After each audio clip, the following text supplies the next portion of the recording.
Hey guys, so going into spring, if you're a buyer or a seller in the near future, whether you're in the Wilsonville area, Portland metro area, or Salem, these market reports are going to be more and more important for you to take a look at.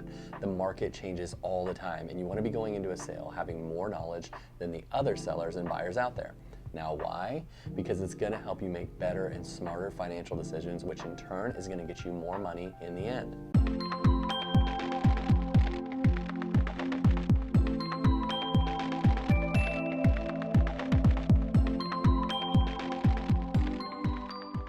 For those of you that don't know me yet, my name is Joe Skipper, and I'm the owner of Skipper Realty Group, brokered by EXP Realty out of Oregon. And we're gonna go today into some of the stats and trends on the local housing market here in Oregon, and more specifically, the Wilsonville and Portland metro area. Now, this may not be your specific area, but it's gonna give you an overall idea of what is going on in the market generally, so stay tuned. And my friend and lender, Paul Robinson, is back on to talk about some mortgage topics and some tips on that side of the home sales process. He's a mortgage broker and owner of Greater Oregon Mortgage Company, and has helped lots of my family and friends get into homes that they want, even when they didn't look like it was going to be possible. He goes over all sorts of tips and tricks and advice for those looking to buy in this market, so stay tuned to hear what he has to say as well. And if you haven't already, if you could do me a huge favor and hit that like button, I would truly appreciate it. Also, if you want to stay up to date with the latest on the Oregon housing market so that you can make the best financial decisions for you and your family, then consider subscribing to this page. I put out content regularly so that you can be more successful, not only as a buyer and a seller on a personal level, but also as an investor as well. So onto the home stats for this month. Home prices were up again. The median sold price for Wilsonville in January was $695,000. Now this price was an increase of 10% since last month and was about the same increase since last year. This is obviously great news for you local homeowners, and it shows that the market is still strong in the Portland metro area. Experts are predicting that as the spring hits us, the buyers are going to work their way back into the market, and we may see prices increase as the demand and the competition increases.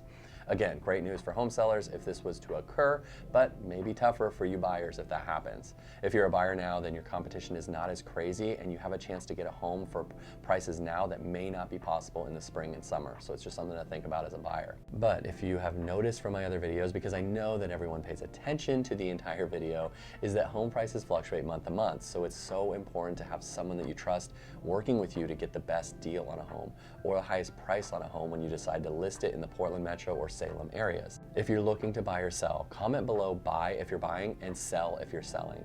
I have a buyer's and seller's guide with your name on it that will give you all sorts of information on what the process is like in general and what it's like working with me and SRG. The inventory for Wilsonville in January increased to 32 single family homes.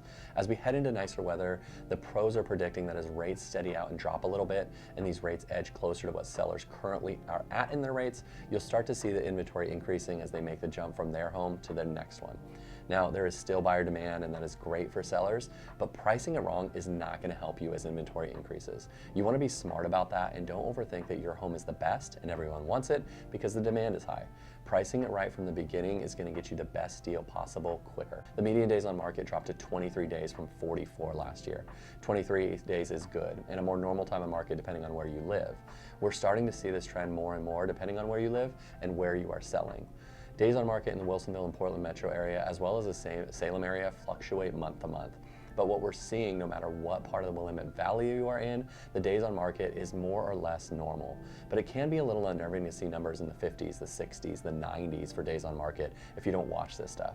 That's why it's important to have a team on your side that does nerd out on this, so that you can trust that team to market your home and list it for the right price at the right time. So that's what I have for you, but I'm going to pass it along to Paul for his mortgage information. So take it away, Paul. Hey, thanks, Joe. This is Paul Robinson, owner and loan officer of Greater Oregon Mortgage Company. We're a mortgage brokerage that's licensed to lend in the states of Oregon and Washington.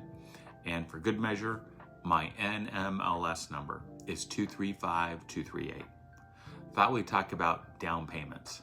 I wanted to give a quick review of the down payments available to buy a primary residence, because buyers are often surprised that the amount of funds needed to close is less than what they thought. Let's start with conventional Fannie Mae and Freddie Mac products. They actually will allow for a 3% down payment.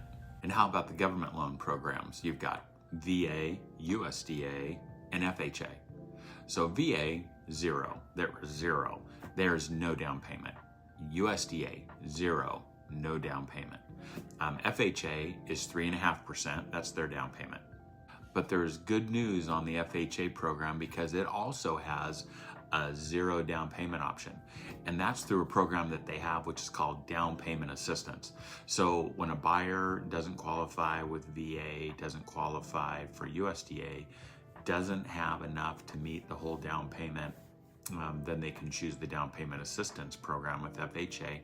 FHA will charge a little higher interest rate, but they will allow a buyer to say, I want assistance for the entire 3.5% down payment needed, or 2% of the down payment needed. The 3.5% option would come with a little higher interest rate. The 2% would be a little less. And then if someone, of course, had the full 3.5%, then the rate would be lower, would be the normal FHA rate. But the nice thing is it gives people an option, because if they can afford the payment, it allows them the option of getting a down payment when they don't have it. I hope this review of down payments was helpful. And if you have any questions, feel free to reach out to me about this or any other mortgage related subjects. You can reach me at paul@gomcloans.com.